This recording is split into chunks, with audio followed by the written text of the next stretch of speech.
What is Pan-Africanism? Pan-Africanism, if I was to sum it up in three basic principles: number one, all African people are one family.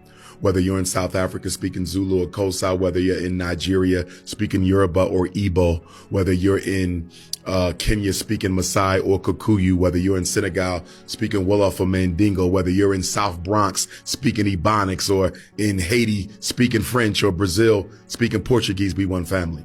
And it doesn't matter what your religion is, whether you're Muslim or Christian or traditional African spiritualist, whether you pledge allegiance to this flag or that flag, whether you're light skin or dark skin, straight hair, nappy hair like mine, one family. Yeah. And we should identify on the level of our Africanity first. Being African is more important than anything else. Why? Because God made you an African. Everything else you belong to, you chose. You can leave Christianity tomorrow. You can leave Islam tomorrow. You can renounce your South African citizenship tomorrow. I could give up my American citizenship, so-called, tomorrow. You understand? I could never give up being an African. God made us African, and that's what we should identify with first. Do you believe in the history and the science that man originated in Africa? Oh, absolutely. It's indisputable.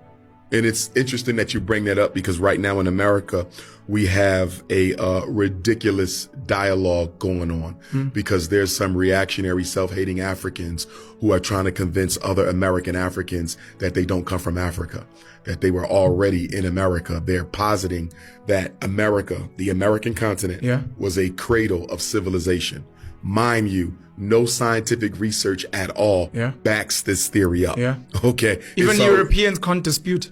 It's indisputable. The Chinese just came out last month. One of the top geneticists in China, who now stated that the first ancestor, their first ancestor in China, was an African, and every Chinese carries the DNA. The East Indians have already done this.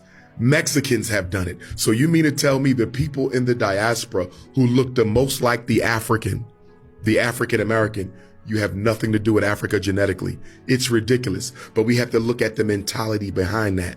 Nobody wants to be on a losing team. True. And until African people start winning globally, nobody wants to be a part of us. This is why you have Spanish-speaking Africans in the Caribbean who will call themselves Latino or Hispanic. They're Africans, but who wants to be part of a losing team? It's just like when you go throughout Africa, it's not, I still run across Africans who will tell you, I'm French, I'm British, you understand? Because nobody wants to be part of a losing team. But the minute African people get our situation back in order, everybody who don't want to be black will proudly return to the race. We have to give them something to be proud of. The Honorable Marcus Garvey said, the white man has made being black a curse.